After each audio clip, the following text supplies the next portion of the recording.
No, no, you can just sit, and you have to open the presentation and play for yourself, come and speak. Okay. So how long it might take?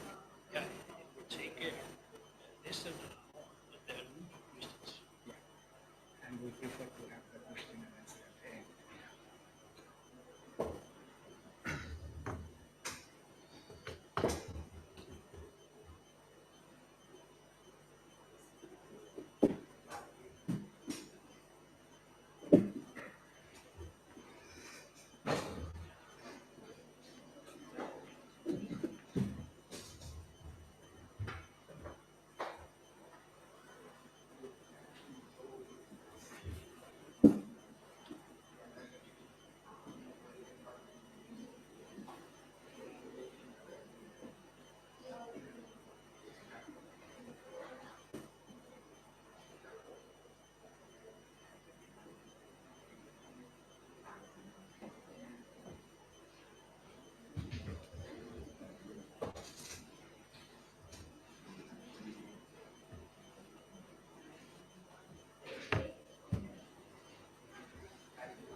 Okay. Good afternoon, everyone. Thank you very much for coming and joining this seminar. My name is Mohammad Zakir Hossain. I work with AIT Extension as a Senior Program Specialist and Director of Programs. So it's a great pleasure for all of us on behalf of AIT Extension and AIT to welcome you all who are joining here physically, and also we understand we have many friends, many participants joining online these sessions. So for all of your information, this is a series of knowledge sharing sessions we call. This is the AIT Extension Knowledge Sharing Session, and this is the second in this year. We have had a first one very recently from the Executive Director of AIT Extension, and this is the second, and then we will have many talks, many seminars will come in near future and over the years. So with that, let me just talk a little bit how we are going to proceed with this seminar. Of course, I'm beginning the talk, and my job is as a moderator to do the moderation of these sessions. This lecture or this session will go for an hour, roughly, a little bit less or a little bit more. We will have a welcome message from our Executive Director. Unfortunately, our Executive Director is not physically present in this room or in AIT right now. He is actually in an official mission in Sri Lanka at the moment. So he is actually joining us online, and I can see he's there already to keep this little welcome message after me. And followed by his message or his welcome remarks, I will introduce you about this session and also very specifically about the speaker. After that, we will have the session run by our speaker, and I understand he will roughly might take 30-40 minutes for his presentation. And those of you who are having questions, queries, please note it down. We will have a Q&A session at the end of his talk. And then, of course, after that, we will conclude today's session. So let's hope that everything is done within an hour. We are very pleased that among the audiences, physically present here. We have Professor Kim from Environmental Engineering and Management Department of AIT. And then, of course, we have many colleagues, and I understand we have many students are here. So once again, welcome you all. I think to start with the next part, I will now welcome our Executive Director, Mr. Voravet Chonlasin, to say a few words and welcome the audiences and also the speaker. Over to you, Mr. Voravet.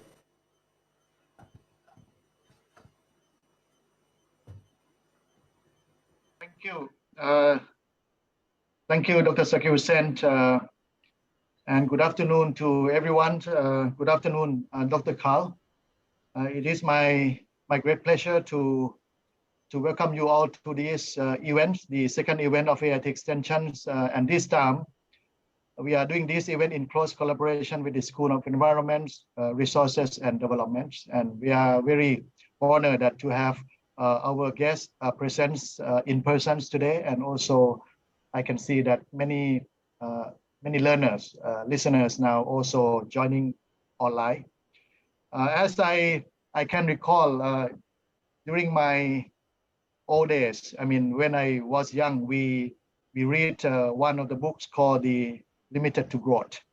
And after 4 decades, now it is coming to have us to rethink about what is our future. And also, I mean, these topics today is how to unlock, the mindsets of, a limit to growth. Maybe we can see what is the potentials of the unlimited growth. And we are very happy that Dr. Carl is with us today. AIT Extension is regularly running this event.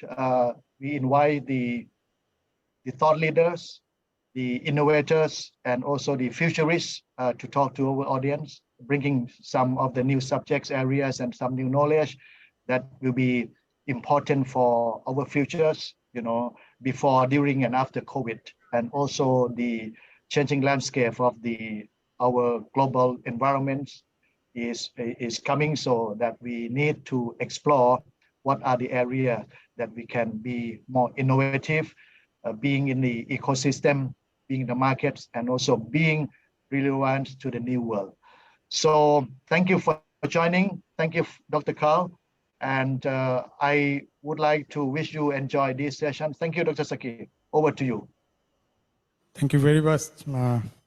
Thank you very much, Mr. Voravet Chonlasin. That was a wonderful welcome remarks, experience sharing also from his personal background. So with that, I think this is the time to welcome you all to this seminar, which is titled with Unlocking the Potential of Unlimited Growth, Achieving Abundance for All. I believe those of you who have seen the brochure or the flyer of this, you have read through it. It's a very interesting topic for me also, specifically, I understand we have people here with many different backgrounds, and when we are talking about growth or economic growth, it is for all different sectors, correct? I personally work heavily in the field of agriculture and food, and in that area, growth is obvious, growth is abundant, growth is enormous, and then growth is always comes with also a lot of issues. Probably those of you who are basically concerned about the the pitfalls or the environmental issues and the social issues and many other issues coming alongside the growth. We are very much concerned about unlimited growth. We always think about the growth should be controlled, growth should be minimized, growth should be within the limit. You have this terminology that we have been using for probably a couple of decades already. We call it carrying capacity. Everything has a carrying capacity. But if you look at the title of this seminar, it's quite interesting. We are talking about unlimited growth, and we are talking about it is possible within this era and within our lifetime. And if you do not go for the unlimited growth, it's probably your failure to actually fulfill the requirements, to fulfill the things. But there are also other side of it. And in that aspect, I was saying that this talk, this seminar is quite interesting. And we are really looking forward. Personally, I'm really excited to hear about this. Just to connect you, also it has been mentioned in the flyer and also in the communication that this seminar is connected with a third seminar, which was in 1999.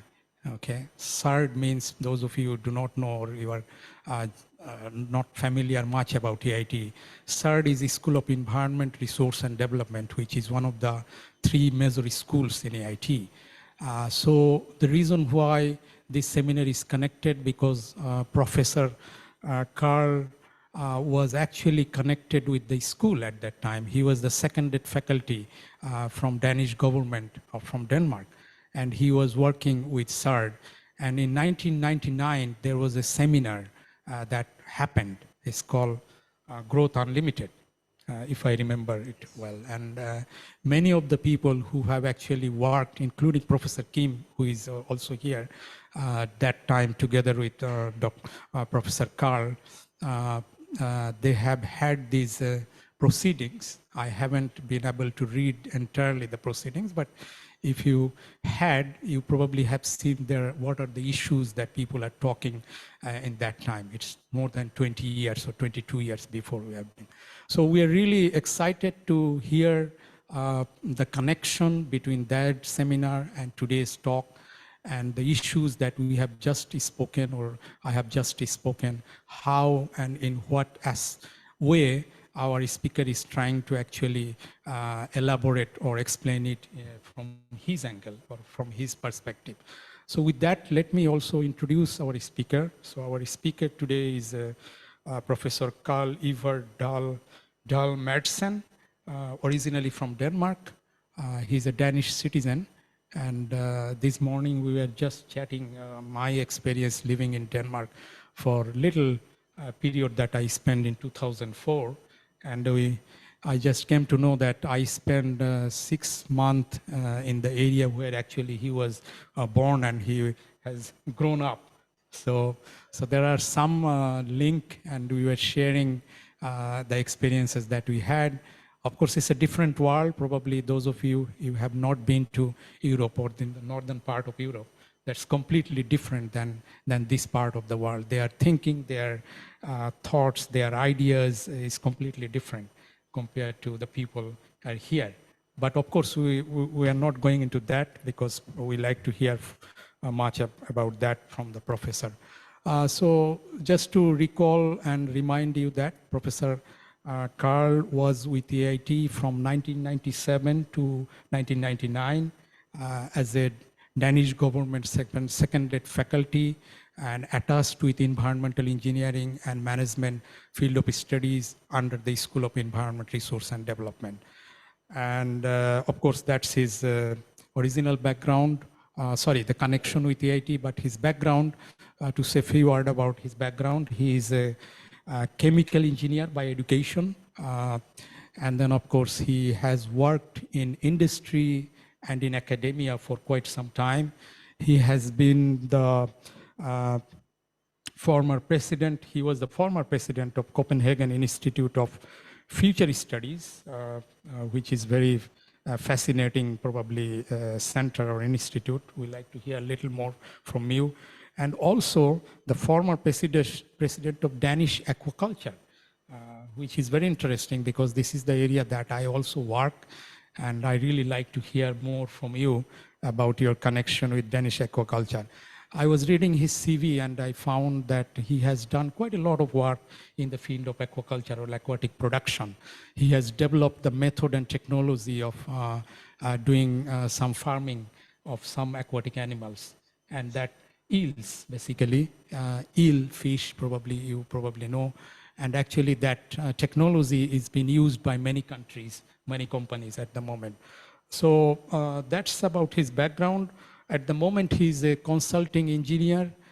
He has been very prominent, and also he has been working quite a lot in the field of agriculture and food. And of course, we also probably will learn a lot in that aspect. So with that, I think this is the time to start the talk. I will request Dr. Carl, Professor Carl, to speak a little bit more about himself and his previous time at AIT before starting his presentation. And then, as I was just mentioning, that please note down your question and queries. Those of you who are sitting here physically, and of course our friends or participants joining online, please keep noting your question, or you can actually, the online participants can throw the question and we'll try to get this question at the end to Professor Carl to answer. So thank you very much to all of you. Once again, thank you very much for all of your time and joining this session. Over to you, Professor Carl. Thank you much.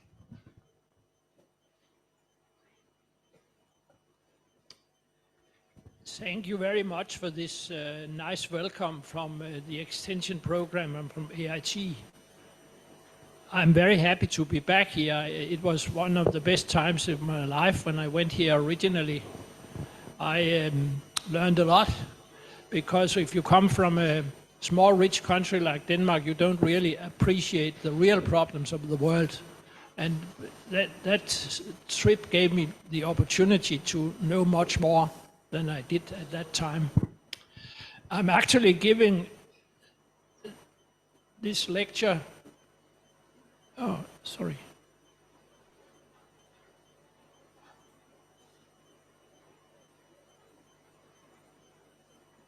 Yeah. Okay. Now you can see it. Okay, I'm giving this lecture to several times a year to young people in Denmark, and they are quite excited about it because it's something different from what you hear from all the newspapers and so on. As Dr. Hussain said, I have a diverse background. I'm doing many things. I'm still active in the fish farming business. I'm part of the board of directors of a major Danish fish farming company. And I also do some digital newspapers together with my daughter. We have a family company. And eventually I hope to go to Thailand to do that too. And it's true that I have been president of the Danish Institute for Future Research, and that means that I'm used to thinking long-term and thinking out of the box, because that's what future studies do. So let me remember the very, very nice times at the Institute in Thailand. What you see here is my students, and also the former dean of CERT is ringed in. I had 7 very smart students from different countries in the area, and I still have contact with many of them. And you also see a picture in the upper left corner of one of the most famous professors in environmental engineering, Professor Harmos. And I have a little story about him, because he was a pioneer in using mathematics for studying environmental engineering. Formerly, it was only about trial and error, but he got it into the modern age. But as you all know, environmental engineering was in the old days called sanitary engineering. And this guy, who was a very smart guy and had a good life, he came to a hospital, he got an antibiotic-resistant bacteria, and he died within 24 hours. So that can happen to anyone. It's a tragedy, but it happens. Then the final thing I did together with some good colleagues at AIT was to make a research seminar called The Growth Unlimited. And Professor Kim Ran is here. She was writing an article with me in the proceedings. And I also want to mention a very important Professor Gajendra Singh.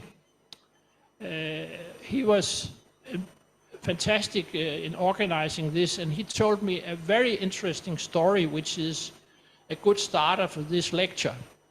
He was visiting California at a time where a guy called Paul Ehrlich, I don't know if you know this guy, but he's such a perpetual doomsday. He always says that we will starve to death all the time, and overpopulation is bad and so on. And he also told the audience at that time that India could not feed itself and it would be starving to death, all of the Indians.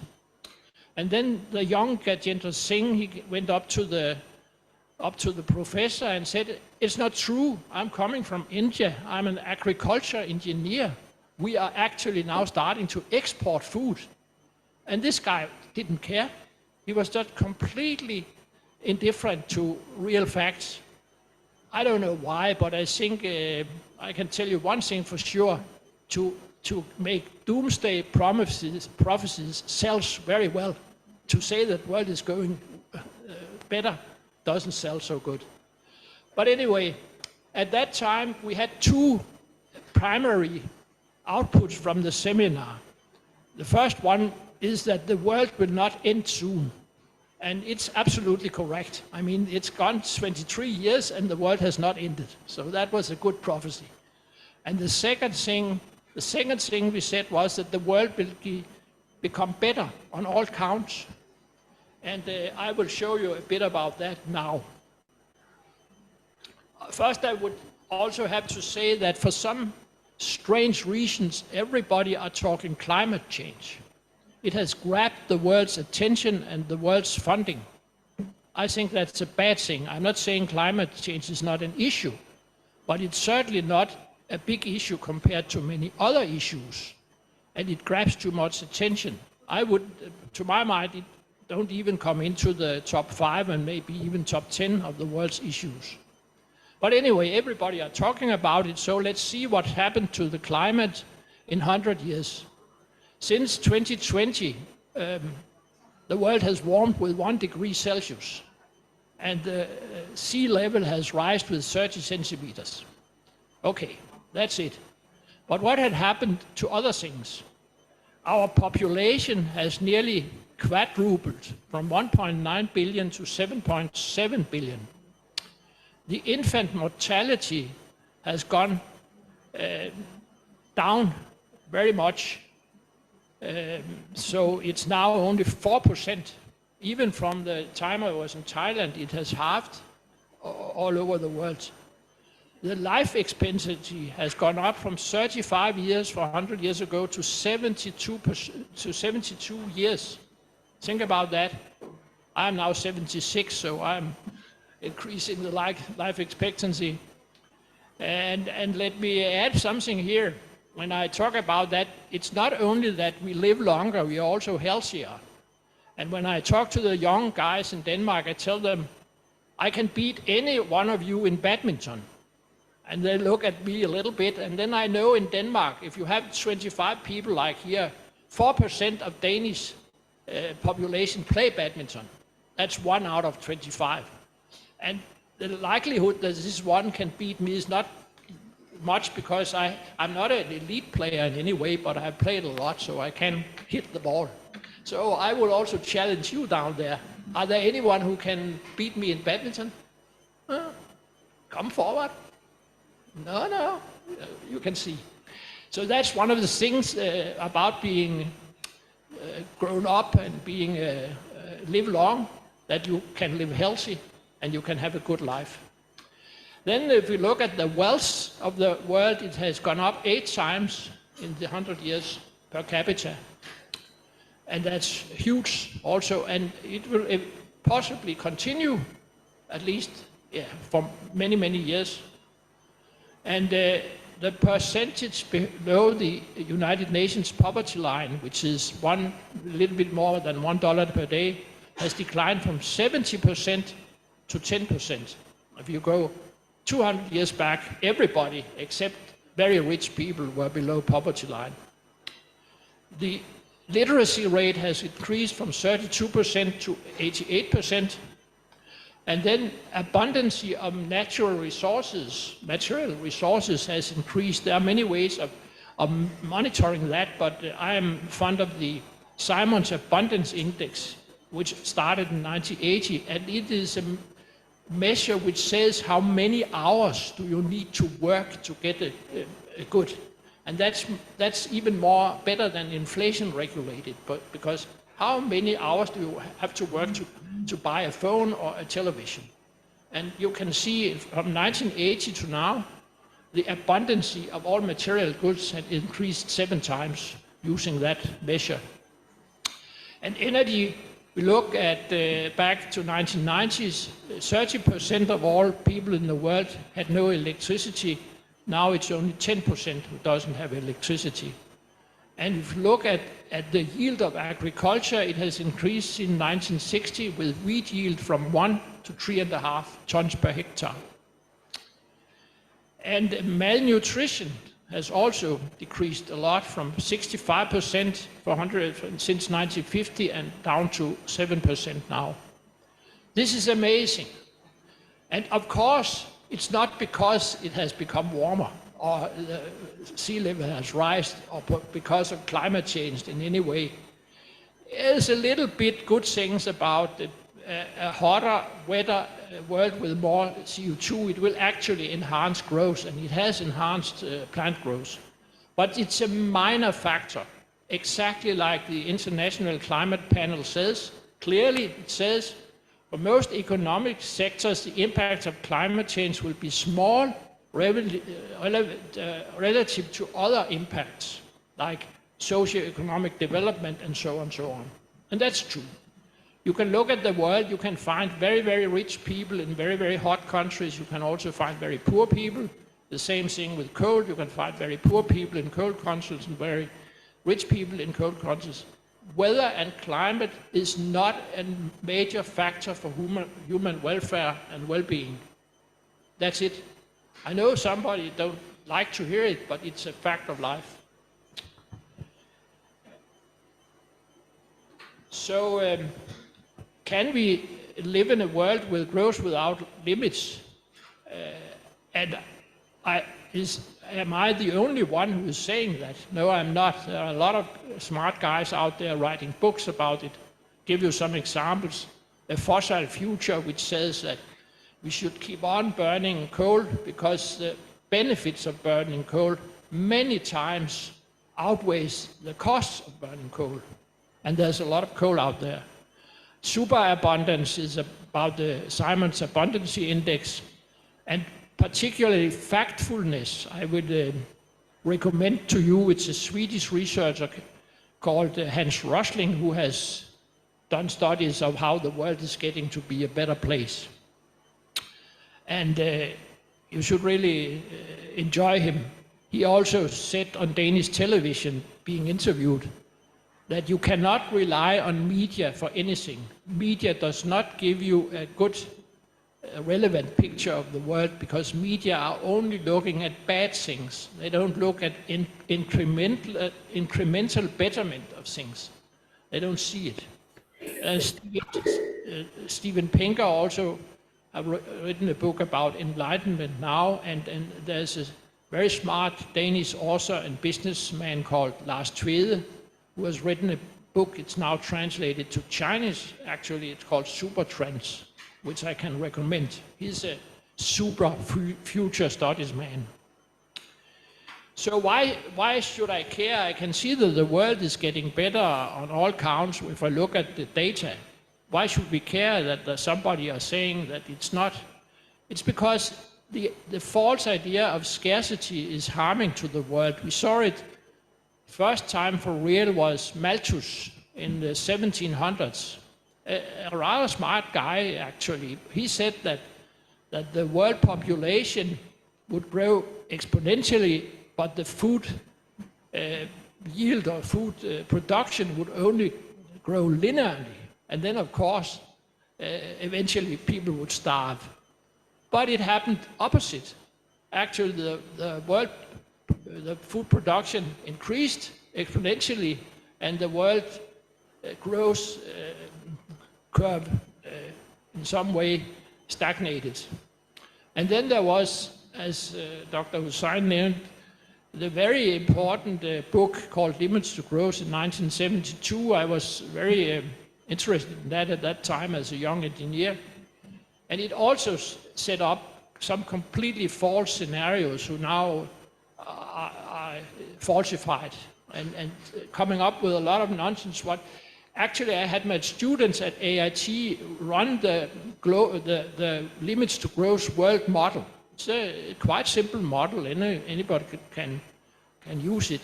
And I just had to change one important parameter, that is the technological development. As soon as I put in reasonably values for technological development, all the scarcity problems and pollution problems and whatever problems run away. And now we have it again. This is the climate alarmism. It's the same thing, that we should live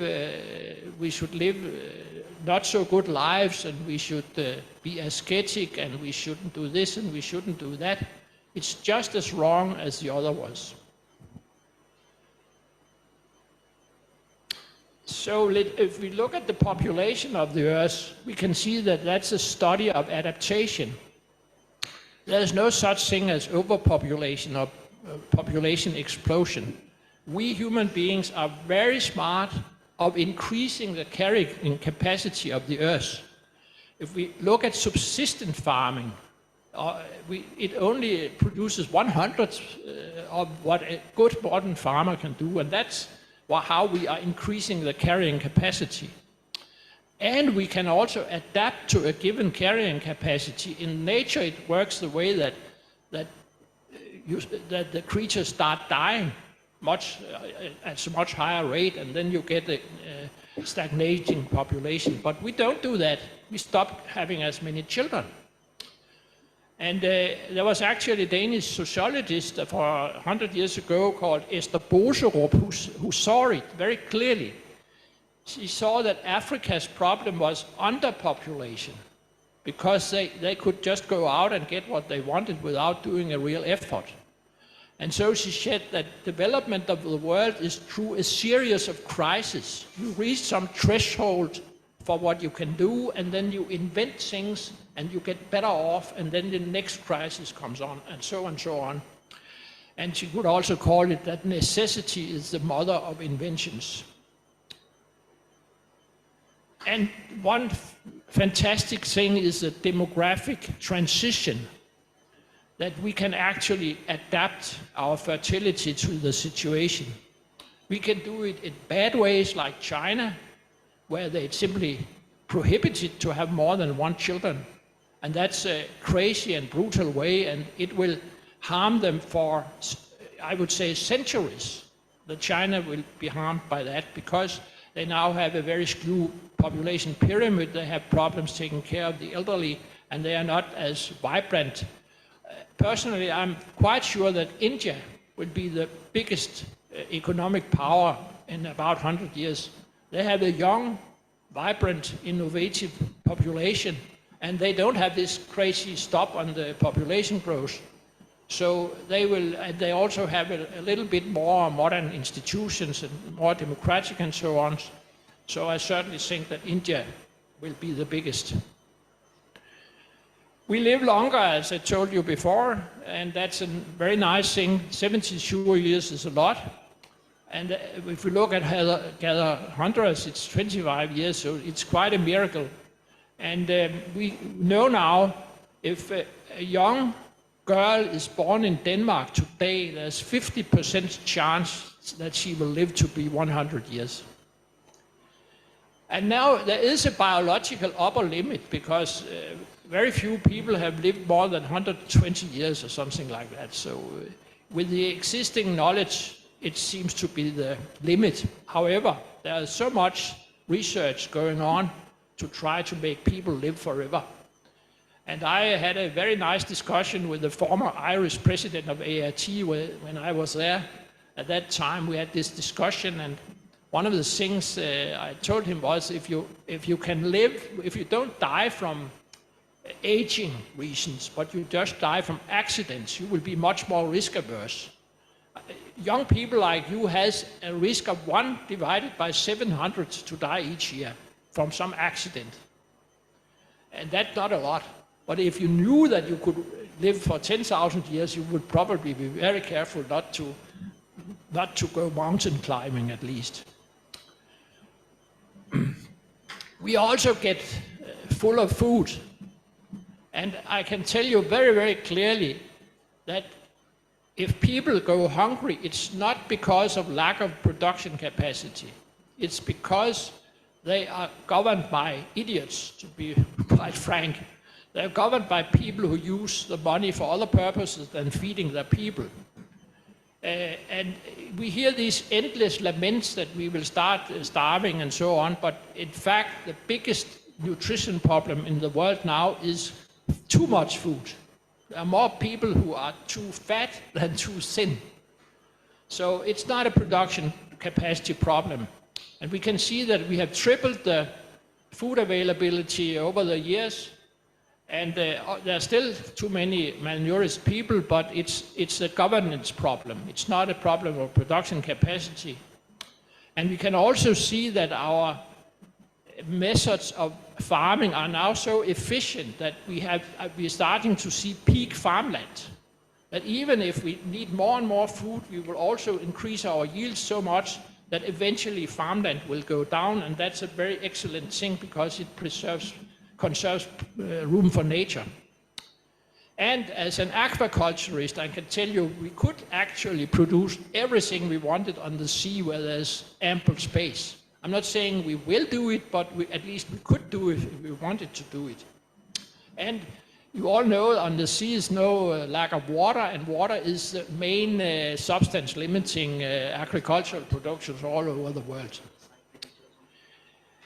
Also, energy-wise, we have a lot of fossil fuels still out there. When I was a young engineer, we had oil for 25 years. Now we have oil for 40 years, even if we use 3 times as much. We have methane hydrates and so on. So there's probably 20 of fossil fuels for at least the next couple of 100 years. And I also have to say very clearly that rich and warm is better than cold and poor.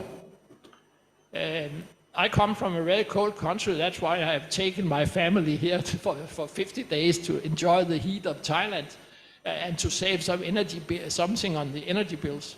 But you should all think about it in a simple way.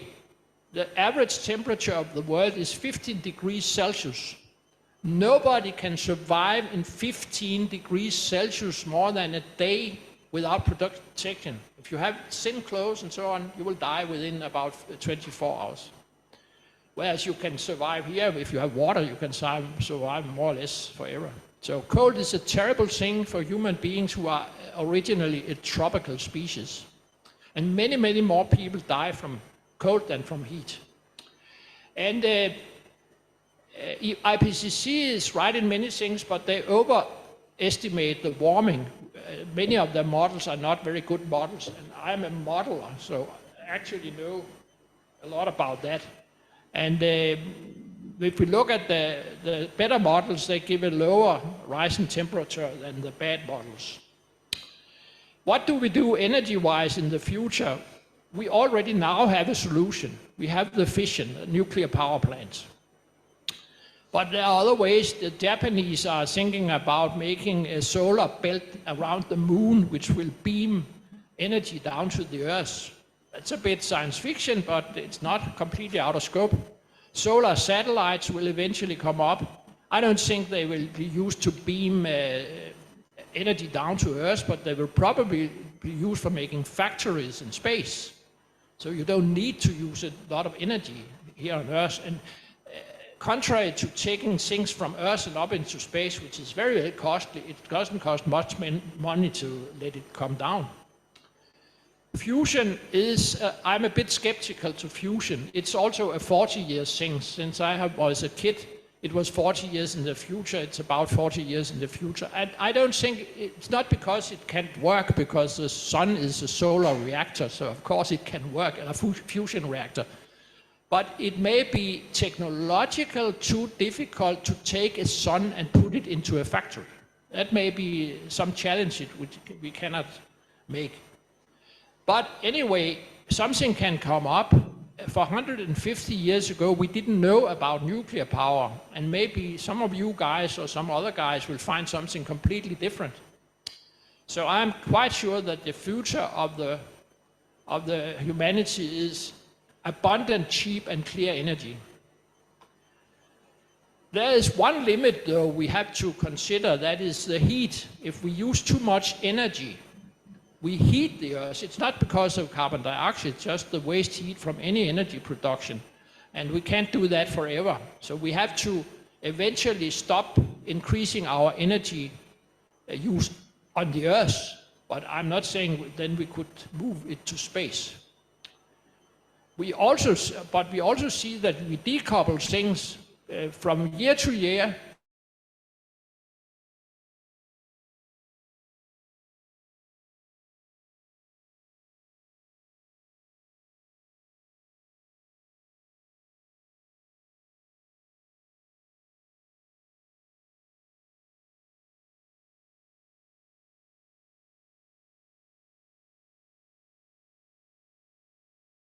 Remember here that there's something called known reserves.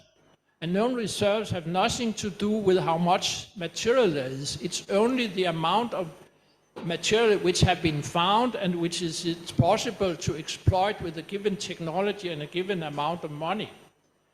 But the Earth is so great that there's lots of everything. And you could say that nothing can keep up with infinite exponential growth. That's true, but we don't live in an infinite long time. If we look at the sun, it will burn out in about 1.2 billion years. So we have a limited time. I use the analogy, if you inherit 1 million bat from your grandmother, you can easily see how you can use them within a lifetime. But if you use 1 billion bat, it's a different issue. So that can't be enough. Then water consumption. All water in the world, more or less, is used for food production. It takes 1,000 tons of water to make a ton of grain, and a beefsteak takes 250 grams, cost about 4,000 liters of water.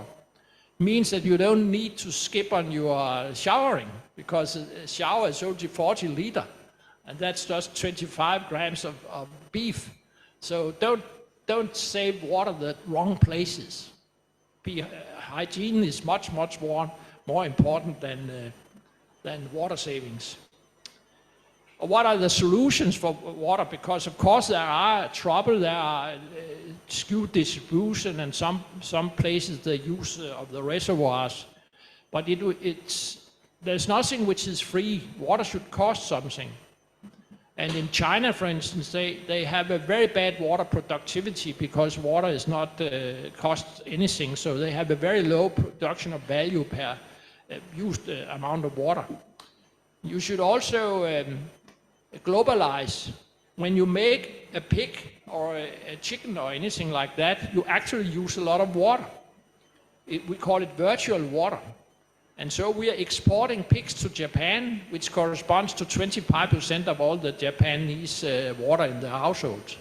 So the virtual water migration is an important part.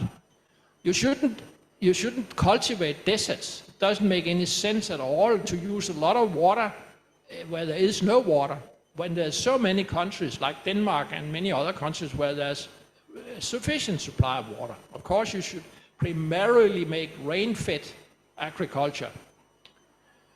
But anyway, if it really matters, you can always recycle and desalinate water, and for all other purposes that. But for agriculture, it's still much too expensive. And then you can cultivate the sea, as I said before. And then we are also getting more peaceful. Here's one example. It's the murder rate in Europe since 1300 and now to 1900. And it's just going down and down. And even wars are playing a smaller and smaller role for mortality in the world. It's not just a monotone curve which goes up and down, but the long-term rate of this kind of stuff is going down. We are becoming a little bit more civilized. And then somebody, of course, would say, what about environment, climate, nature, and all these issues? And I taught my students for 23 years ago, and I still teach everyone, that you should look at the environmental Kuznets curve. Kuznets was an economist who said that when you are very, very poor, all are more or less equal. But when you start getting rich, then equality arises, and then after a while you start redistributing wealth, and then the equality falls again. And I can give my own example. I was the first guy from my small village in the southern part of Funen who actually got a high school exam. And for that reason, I was in front of everybody else earning more money. So I increased inequality. But on the pollution side, it's the same thing. When you start being economically active, you have a higher footprint on nature. But after a while, when you get rich enough, say about 5,000 USD per capita, you start being smart enough and rich enough first to care. Why should you care about some strange air pollution if your children doesn't survive? And you also get rich and competent to do something about it. So that happens all over the place. In some, we can see it very clearly in air pollution. In climate change, we're still on the up part of this curve, but eventually, even if we do nothing, the problem will solve itself because we don't have an infinite amount of fossil fuels anyway. Pollution has several levels, like the Maslow pyramid in human relations. The most important is, of course, water supply and sanitation and indoor pollution, which kills a lot of people. As soon as you get a little bit of money, you see that you don't drink polluted water, which kills you, and you don't use cow dung for using in your house. And so then you go to outdoor air pollution. And I actually saw the curve the other day, and the global air pollution stopped for about 15 years ago. Not stopped, but topped for 15 years ago. In Thailand, it's been going more or less down since I was there. And it's simply a question of being rich enough. And then finally, of course, you want to care for nature and insects and so on, and we can do it. We can do everything. And then, of course, nature biodiversity is an issue, but few people know that biodiversity is historically high now. And it's not so strange because life is difficult to kill. Think about crocodiles and sharks. They have been around for hundreds of millions of years, and they're still around. There's a small decline, actually not just these last 1,000 years, but just after the start of the Holocene, for 10,000 years ago, the hunters and gatherers, they hunted down all the big animals. They were slow and easy to kill, and they just killed them. Many more species than is being killed today. You should also be aware that nature and biodiversity is not important for the wealth of nations. The wealth is originally from agriculture. When we start doing agriculture, we free resources for doing other things, and we can easily do without nature in that respect. But of course, we have to take care of ecosystems for both ethical reasons as also for aesthetic reasons. We enjoy it, it's good for us, and we shouldn't extinguish a species, then we shouldn't extinguish an ecosystem either. But then what about climate change? Professor Wan and myself said in 1999 that greenhouse does exist, and that's surely true. We were a little bit more insecure how much it actually will influence the temperature. Now we are sure that it at least partly has influenced the temperature clearly. But another very important thing we said at that time was it's evident that the proposed cure of excessive CO2 emissions reductions may well be far more costly than the disease of global warming. And that's still true, and it's said by the climate economist with the Nobel Prize winner Nordhaus, who says very clearly that up to about 3.5 degrees more temperature, it will be more costly to try to prevent them than the cost of the climate change. And particularly because all countries are doing stupid things. For instance, in Denmark, we are building windmills. And windmills is not a good energy form because the wind doesn't blow all the time. It means you have to have a complete backup. So you actually have to make two energy systems. And that's just too expensive. And developing countries should never do that. That would be completely ridiculous. Either they should go directly nuclear, or they should do like we did, use coal. And we also have to accept that global warming is not the only serious issue. I have already talked about some of them. You can see outdoor air pollution, indoor air pollution, so on and so on. I even don't believe this global warming, 200,000 people per year dying of net, because as I told earlier, cold kills about 10 times as many people as heat. So of course there will die fewer from cold when the world gets warmer, a little bit more from heat. So I think it's about zero. Global warming doesn't cost any lives at all. That's from this point of view. Then there is another very important point of view, that is how much better would the world have been if we had solved the problems. And here you can see, it's Mr. Lombard who made this thing, you can see all the prime problems: trade, conflicts, health, gender inequality, education, air pollution, so on, so on, so on. They all matter a huge amount.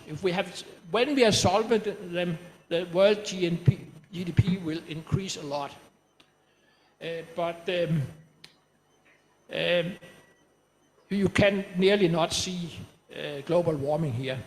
It will eventually be more important because the rest of the problems we are solving anyway. And we should ask people, it's not science, but if you ask people, they don't seem to care a lot. The future cost is seen on this figure, and if we increase the temperature to 4 degrees Celsius, the economists say that we, instead of being 450% richer in 100 years, we will be 434% richer. That's not so good, but it's not a disaster in any way.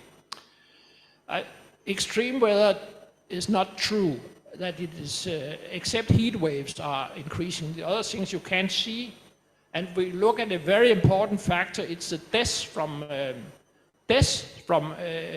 extreme weather is declining rapidly. Now we are down to 20,000 people per year. And the cost of extreme weather is also declining. It's down to 0.2% per year for the globe as a whole. So it's not a big issue. Even if it increases somewhat, it will still be much more important to adapt to the changes than to do this. I was studying with some Bangladeshi engineers when I was at AIT, and they had a very big disaster in about 1990 where a couple of 100,000 people died, and then they did the simple solution. They made good warning system and they made shelters, and now very few people die in Bangladesh when there is a storm. That's what you should do, not stop burning coal or build windmills. It will not help. Hunger, I have already talked about that, and it's not an issue. We can grow any amount of food people will buy. The only exception is like in Venezuela, where you got a bad regime for 10 years ago, and the food production declined in half. Think about that. It's nothing to do with climate change, but bad governance.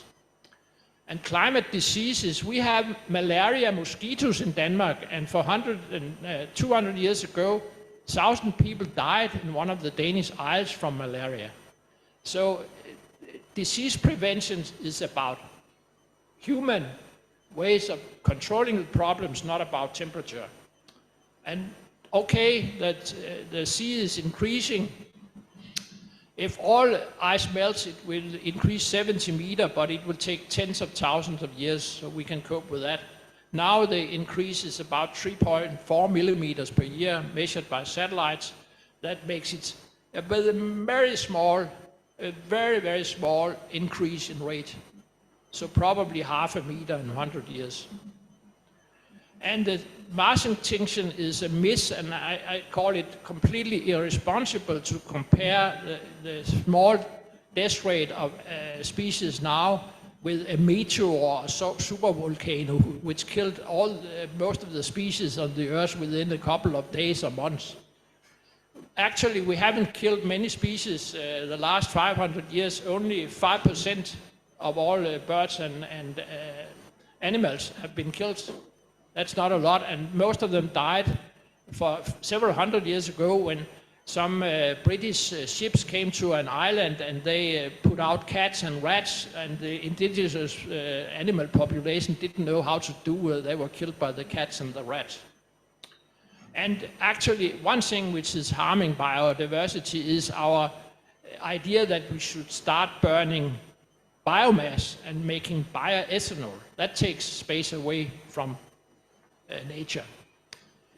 I think the global energy policy is completely wrong, doesn't work. Everybody uses more coal, and the costs are very high. And many of you from developing countries are subjected to what I call green colonialism.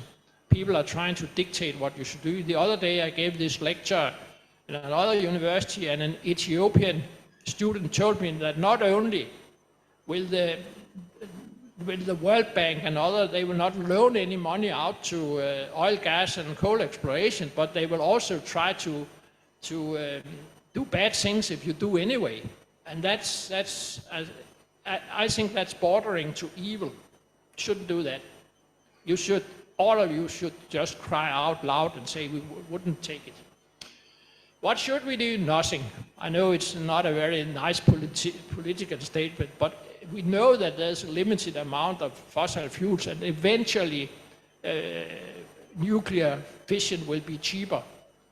So else we should learn to adapt. That's very, very important. That's what Lombard says. He says we should also do research and development. Of course, we should do that. It's not so easy to find new energy sources, but we should try. Real global disasters, you should have a look at those. And there are 4 types. There are human, natural, catastrophic, and existential. Existential, that's we all die. Catastrophic, that's just like, more or less like the COVID, that about 10 million die. It's a catastrophe. I give you 4 examples here. Supervolcanoes could really make a big impact. And actually, human beings were nearly extinct for 75,000 years ago when the Toba volcano exploded. And regional nuclear war is now an option, and even I have to say, when I was a kid, the global nuclear war was an option. And we were afraid all the time, and we were reasonably so afraid because it was a real threat. But now the regional nuclear war is absolutely a risk, and it would be terrible for the world in many respects. And pandemics, of course, we all know COVID, but that's a very, very mild pandemic. Think about it in this way. If we had a microorganism which was like HIV with a long incubation period of months, you had a high mortality like smallpox, you had an airborne infection like COVID, then we could all be infected, and we would first know it when we started dying, and we could do about nothing. That's the things we need to prepare, because it's just a lottery ticket to draw the wrong ticket. Also think about the Spanish flu. It killed between 50 and 100 million people at a time where we were only 2 billion people. So it was also a tough one. Totalitarianism is a huge threat. I would warn anyone against thinking about a world government. It could be nice if it's smart people who are controlling it, but it wouldn't be nice if it's not. We could end up with a global Amish society where, like Emperor Wu of the Han Dynasty in China for more than 1500 years ago, stopped all technological development. It has probably damaged China since, and that's maybe why it was the English who sailed to Beijing and asked the Chinese to surrender, instead of the Chinese sailing to London and ask the English to surrender. We need to evolve for many good reasons. network effects. If we have some smart people, we can share them with many other peoples, like Mozart or Chandrasekhar. And we should also do it because it's fun. I just want to mention Julian Simon, who is my inspiration. He is saying that even if things are getting better, people will always say that they're getting worse. And we should also prepare ourselves against human stupidity. The gods contend in vain against human stupidity. But there you should take heart by the fact that perfect is not a prerequisite. You don't have to act perfect. And you all know that we human beings, we don't act perfect. As individuals, as companies, as organizations, as governments, we all do crazy, stupid stuff. But we still seem to do better. That's really something you should note. We should go into space. I don't think there are others out there, but you can discuss that forever, but we haven't found others. But space is such a huge pioneering area that we should go there. There's also a very interesting future studies guy called Robin Hanson who says that we have actually had 3 phases of human development which increased our productivity hugely. That was hunting and farming and industry. And he says that the time is ripe for another 200 times increase in productivity. I'm not saying it will go like that, but I just want you to look at ChatGPT, which you have all noted, and think about if we get general intelligence, artificial general intelligence, it could make such a case. And then, of course, now we are on 0.0 on the Kardashev scale. We only use a minute part of the sun hitting the Earth. But we could use all of the sun. We could use all of the sun in our solar system. We could use all our sun in our galaxy, and we could use all our energy in our universe. So that's just scope for improvement, you could say. And you should think of the lives of the unborn. If it doesn't develop quickly, a lot of opportunities are lost. A lot of people are not born, a lot of ideas are not created, a lot of nice things are not being passed. So there's a huge opportunity cost if you keep back development. Thank you, that was it. Thank you very much, Dr. Karl. Thank you. Indeed, you deserve a big hand. So I think just to follow the procedure, we will first look at our online audience if they have any questions to ask. I have put a message that if you have any question, please let us know. Still, I haven't seen any question, but dear participants who are joining online, if you have any question, maybe you can raise your hands and unmute yourself and ask.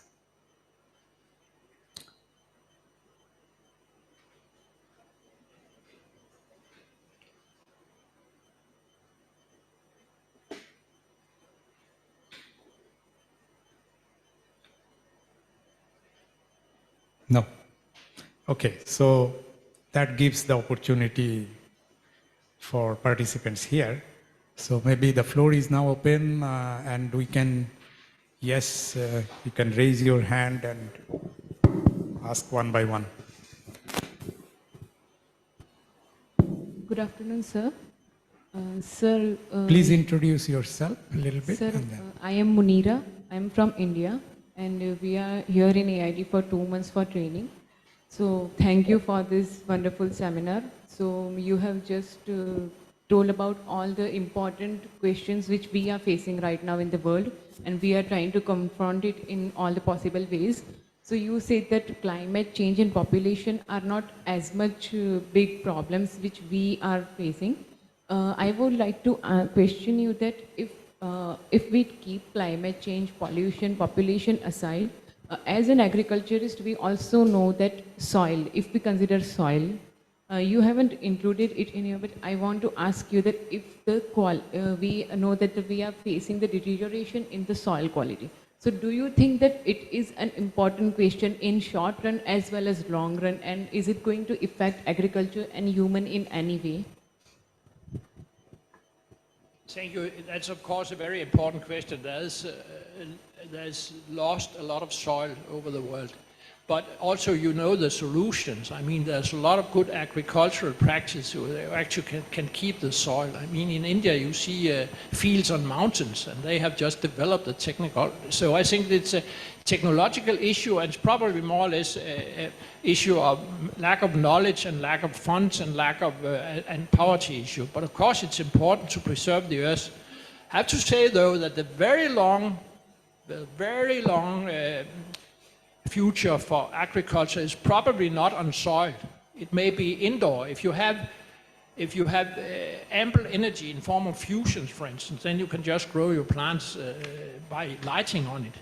So I don't think soil is there. It's actually not necessary. What is really necessary is land, because a plant is a catcher of solar energy. That's why it's so smart. A windmill is a bad one. I can tell you, originally the windmills were made in Persia, and they did a very smart thing. They used them for pumping water into a reservoir so they could use them for watering. And the Dutch and the Danes, they used them for making flour out of grain. So that's also stored, if you can store the energy. And that's why plants are perfect for using solar energy. Windmills are not.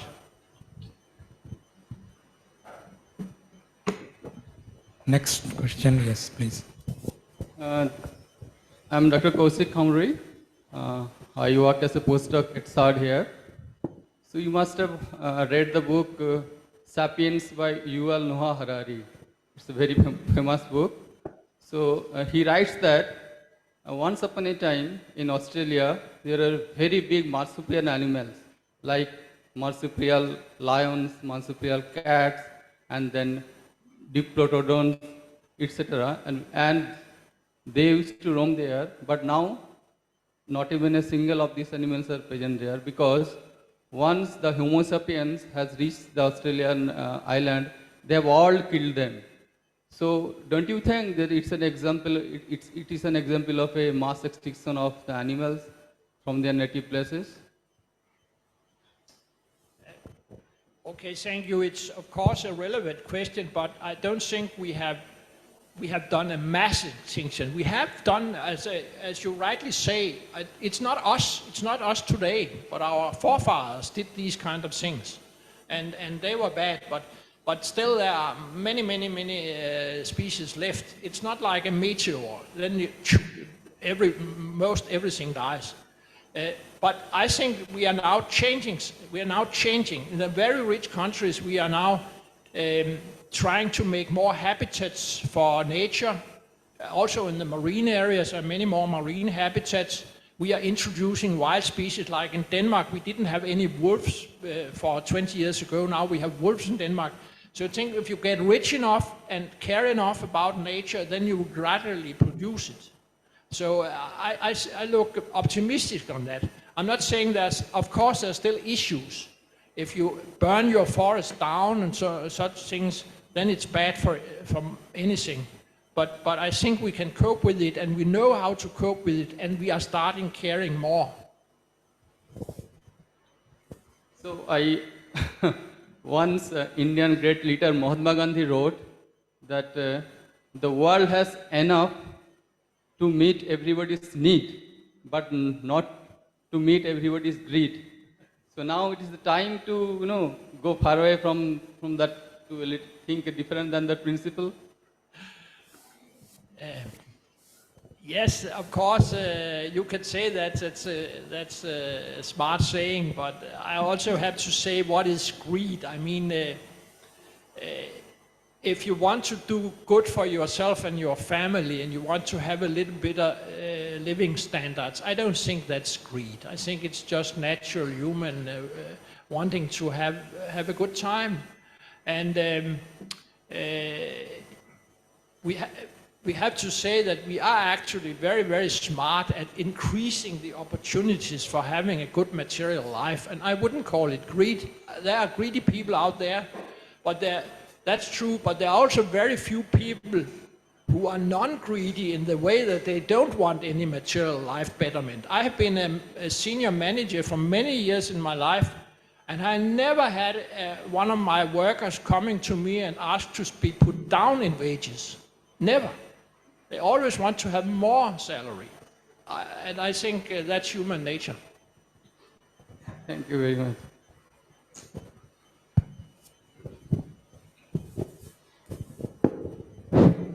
Thank you, Dr. Kal, for your presentation. My name is Kesav. I am from Nepal. I am doing MBA in AIT. So my concern is like, I was shocked how easily you mentioned that like the life lost by global warming is not, we should not put so much care about it. Like, because there are more other issues that should be cared of. Like, I don't think we should quantify the lives, like which one cause more death, which one cause less. Even one life lost by global warming has the same importance. So, and for global warming and indoor air, outdoor air pollution, like I think most of the pollutants are similar. Those that causes outdoor air pollution are also causing the global warming. So don't you think we should also put global warming as like a major concern? Like, just like saying that global warming is causing less death doesn't mean like it is not of equal importance, like the outdoor air pollution or indoor air pollution. Thank you, but you raise a very important issue. How do you weigh different issues against each other? And that's, of course, very difficult. But this guy, Lombard, and other economists have done it in the way to say, if you solve this problem, what would it mean for the GNP? And you have to measure. If you don't, you just feel. Feelings is a very bad way of decision making. You have to do some measurements. And I prefer mortality, which is very concrete. Either you are dead or not. That's not something you can. And then money is also very important, because at least if you are poor, money is a survival thing. Anyway, I had some very, very smart Nepalese students when I was at AIT. And we had a lecture where I talked to them about a very interesting country with a lot of mountains and a lot of water and a lot of soldiers. And do you know what that country was? No, it was Switzerland. And Switzerland is one of the richest countries in the world. And you always say in Nepal, we have so many mountains that we can only live by hiring soldiers out. But it's your governance, Swedish governance, smart, yours are not. Yet it will come. But and think about your possibilities for making water energy. You have so much water. You could supply half of the north of India with energy.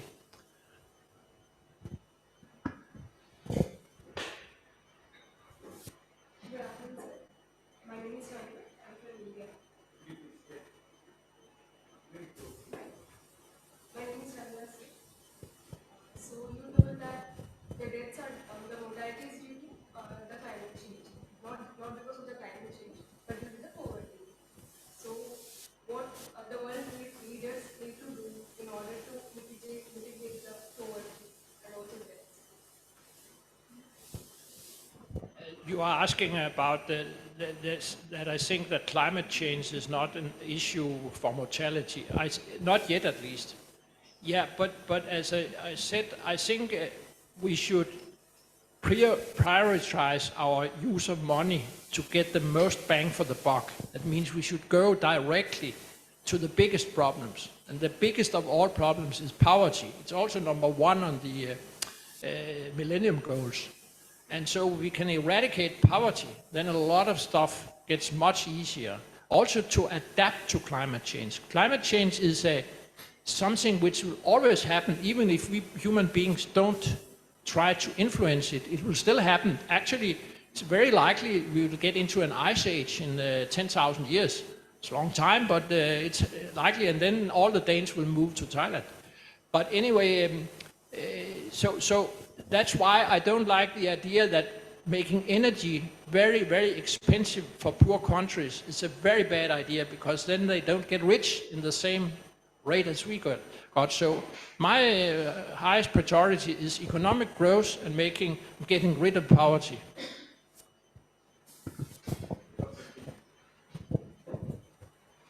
Thank you. Thank you, Oliver. Actually, my name was mentioned 24 years ago. I was also in the lecture in that seminar. And as you know, that I'm very glad that to see a lot of young people here, and that you learn from another side, another angle of the concept of climate change, right? And as you all know that the way we handle climate change issue until change will come, about 30 years ago, we mainly focused on mitigation, meaning try to reduce CO2 emission. And then now we are more on adaptation. And 24 years ago, I also called for more research because the science give us better understanding of the climate change issue. Because we have natural causes, we have man-made causes, and you learn today that it's controversy, opinion about climate change. So it's good that we are all sitting here today, and then you learn about that. I'm very glad. And nowadays, that we work more on co-benefit or multiple benefits. When we deal with climate change, adaptation or mitigation, we gain benefit for other things, for the environmental quality. And you are right when you raise question about like soil quality, air quality, indoor and outdoor, and then how that all link to the solution that we actually put forward for climate change. And of course, from Carl talk, is a renewable energy is very expensive. But then it looked like all the countries in Asia moving to that direction, where we have it, like wind or solar energy, and thermal power plant, like coal-fired power plant. If we still continue using coal, so not talking about CO2, but talking about the air quality, air pollution, that also bad. So that's why nowadays we are more on co-benefit, multiple benefit approach to deal with climate, environment, and then we have circular economy. You know that, all that is very new and very good for all you young people to actually have a sort of at that and think more of that. Because I'm a professor at AIT, I'm working with environmental engineering management. They call me Professor Kim. I've been here for a long time. That at my retirement age already. So, but then like living also years through, so I am glad that Carl will give you this talk today and give you like, curiosity, not kill the death, the cat, but make you smarter. Okay? So think of that and think of all those things, and there's not only one way to believe. There are a lot of things for young people like you to think about. Thank you. So I don't give definitely this direction or that direction, but good to do more research, like research and development mentioned there, or the science. So we go for science to understand things better. Thank you. Thank you, Professor Kim. I think before I give another chance to our floor here, we have now a couple of questions from the online audiences. So let me just read one by one. The first one is from Gonzalo Jr. I think the question is, what is your opinion why there is slow progress in converting to renewable energy? It's also a very good question and relevant question, but I have to say it's because the so-called renewables are not renewable in the way that they demand this backup. Even solar, it's much more interesting than wind, because the solar energy is 100 times bigger than the potential for solar energy is 100 times bigger than wind. And it's just a question of storing things over a night. If you have wind, you have to store it up. In Denmark, you can, or Northern Europe, you can have to store it for 3 or 4 weeks, and that makes it very, very, very difficult and very, very expensive. So I think it's to be quite frank, I think it's a fool's game. You can't do it like that. You have to, if you want to change rapidly, you have to go into nuclear, or else you have to keep on burning fossil fuels. The other things will not work. We have seen in all areas of the world where you have a rate of energy more than about 20% of wind, then it gets expensive, very expensive, because you have all these extra costs of backup and transmission and all that kind. And I think that's why. I also have to say that there's a lot of not being frank about the issue. Everybody are talking each other after the other, and I would also have to say that it could be some forces in China and India and other places where they think that it's smart that we let the West shoot themselves in the foot by using renewables, which we are selling to them anyway, while we still make, and they make many more coal plants in India and Indonesia and China, all these places. They make a lot. They don't say so much about it, but they make a lot. So that's why I think it's misguided simply to think that you can do anything useful with wind. Thank you, Carl.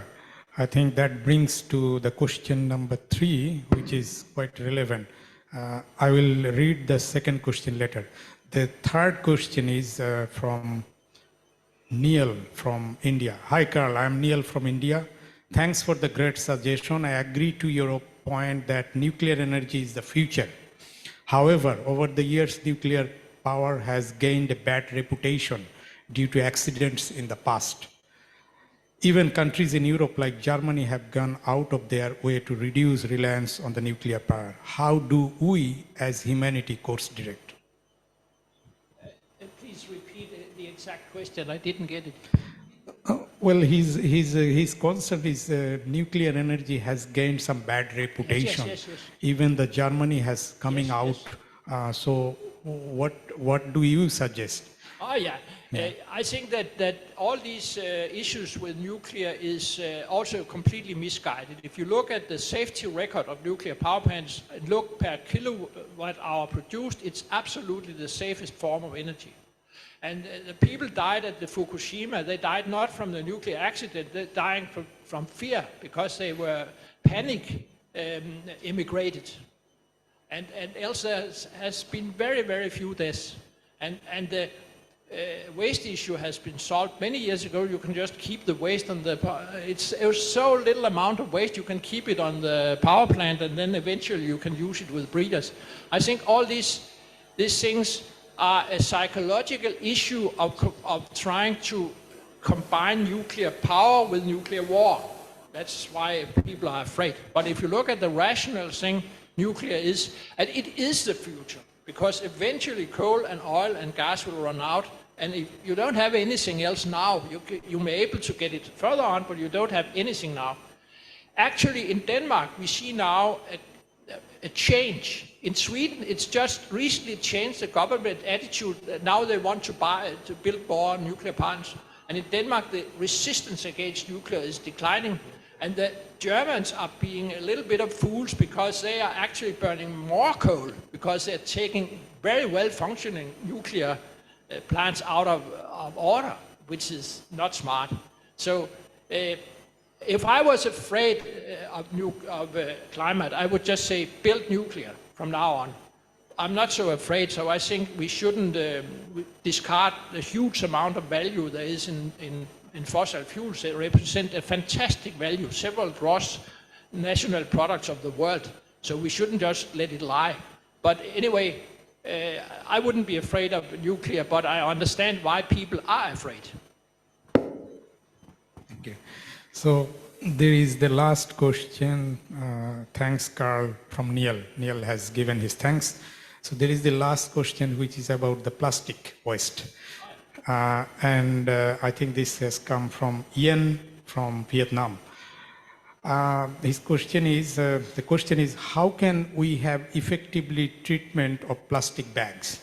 In Vietnam, there is a very interesting statistics that the person has given. In Vietnam, each housewife can use an average of 10 plastic bags per day per visit to open market. And about 1/3 of our total population, which is 100 million, is the housewives. Yeah. First of all, I know plastic is a very interesting issue and it's coming up all the time, but I also have to say it's not in the same league as climate change. It is not. It's a problem. But actually, if you look at the very developed countries, they all have solid waste disposal systems, so it's a small problem. All the plastics from the polluting the world's oceans are coming from a few rivers in Asia. And it's simply because you still haven't developed the waste disposal systems. What I don't like is the idea of prohibiting the use of plastics, because plastics has a use. It keeps things safe from hygienic purposes and many things. So again, you should look at the main effect of using something and not just the side effect. And to prohibit things just means that you have to use something else, and what is about something else is not so good either. So the way to cope with plastics is to have a modern solid waste collection system, and then you can burn it and everybody are happy. Thank you, Carl. So we are back to the room again. Do we have any other question from audience, from participants? I think I don't see any more questions, so probably I'll just repeat maybe the previous question I think some of our colleagues asked. Because we have learned from this presentation the development model that you are trying to convey to us is like there is an opportunity cost for slow development. If we don't develop fast, and today we will be paying high in the future. But this slow development, this fast development model that has also connection that we have learned with a lot of destruction. Of course, it's pollution, it's eutrophication, it's biodiversity loss, and many other things. So there is a knowledge that has been given to this part of the world that the development has to be either slow down or well development pathway, which should address all these issues. So I'm just trying to reiterate this and trying to get a little more from you, that because we are much more concerned about the old development pathway, which is develop fast, destroy everything if it is required, and then redevelop or reestablish, which could be the nature or the environment or the biodiversity or the other things. Yeah, it's very relevant. How do you control growth? I don't think this about destroy everything is on the table anymore. I mean, modern agricultural development is about the opposite. That is using less space. The big footprint of agriculture is using too much space. So if you make a good Danish farmer can produce about double as the average global output.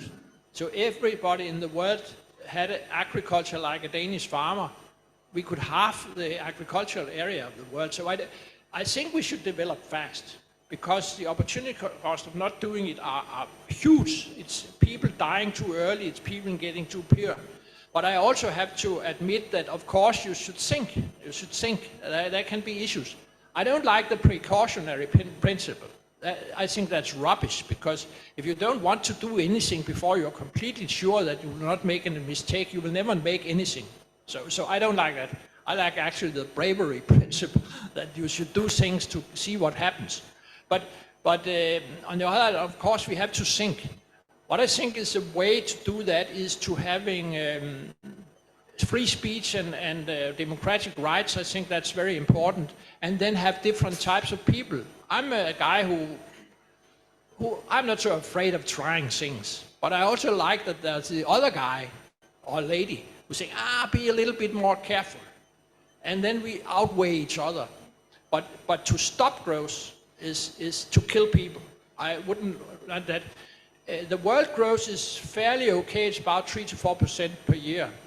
But Danish growth is low. We are down to 1.4 per capita per year, and that's too low. We should go for 3 or something like that. We're a very, very developed country. There wouldn't be a lot of bad things about that. But we stop growth not because of these things, but because of equity reasons.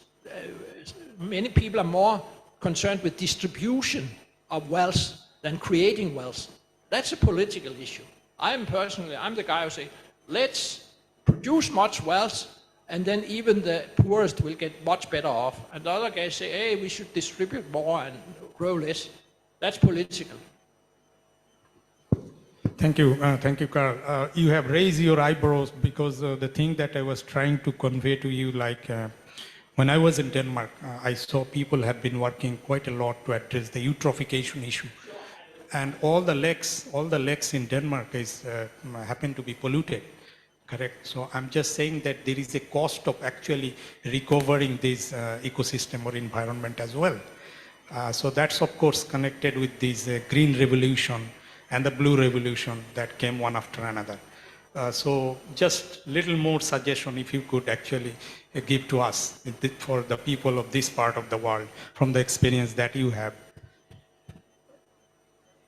Yes, eutrophication is an issue in Denmark and in many agricultural countries. You're fully right.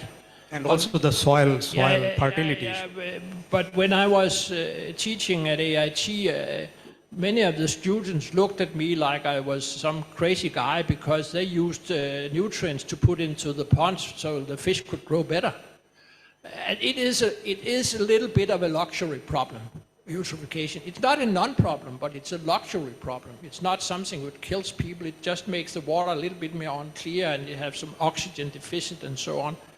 And we are solving it. For instance, go 25 years back, the Danish agriculture were emitting double as much nitrogen as it does now. So we are solving it by using nitrogen more and more efficiently. And if we look at this curve, we will see that in, say, 50, 100 years, we will have no discharge of nitrogen from agriculture.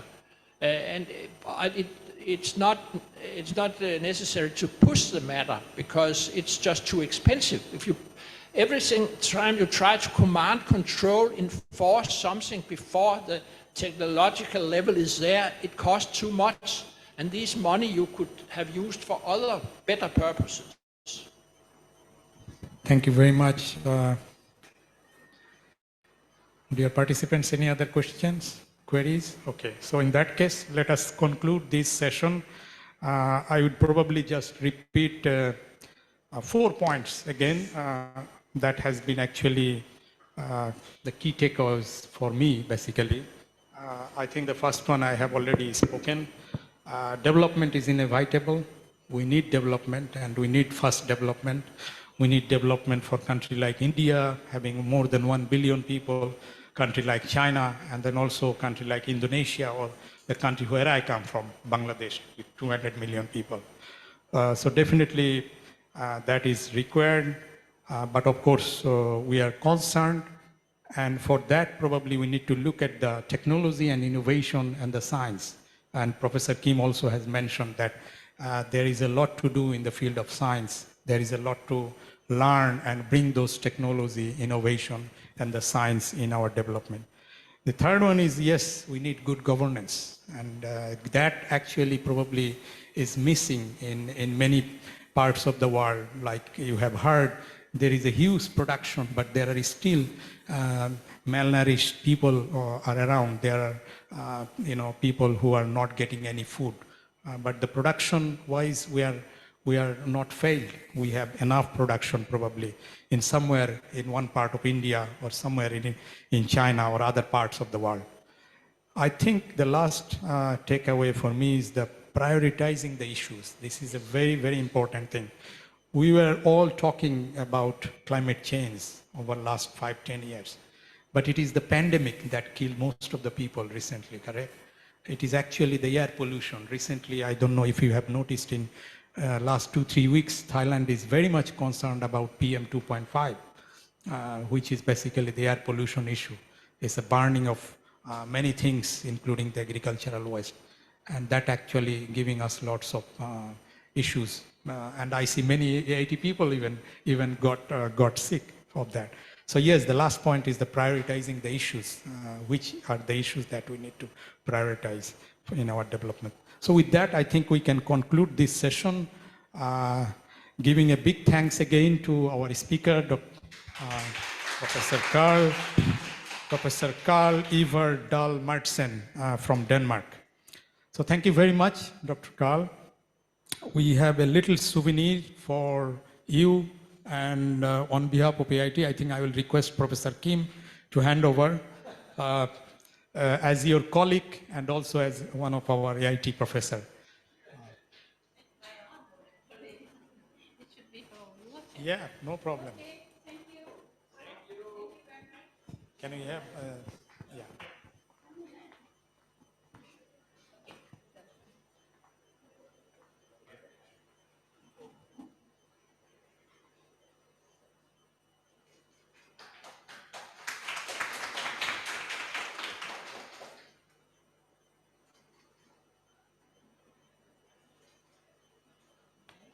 Thank you, Dr. Carl. Thank you for listening in, all of you, and I'm on Facebook. If someone wants to acquaint with me, you are welcome.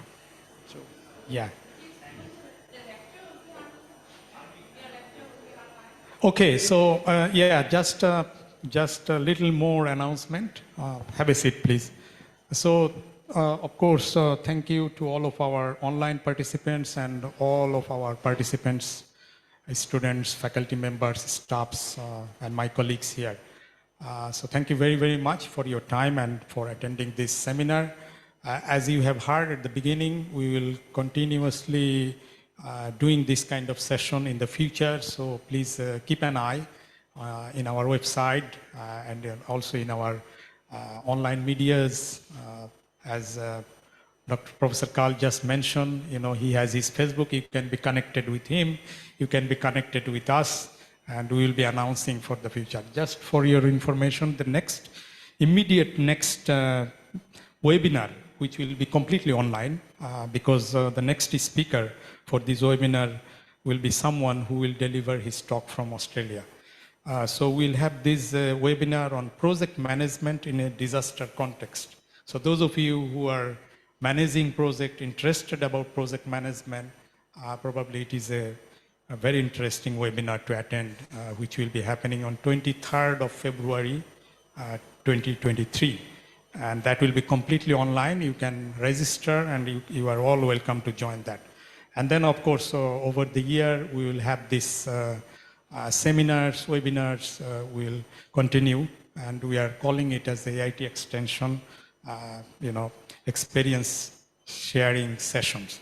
So with that, once again, thank you very much. I hope you have had an opportunity to grab the little water and the snacks that we had. If not, please, you can take it when you are going back.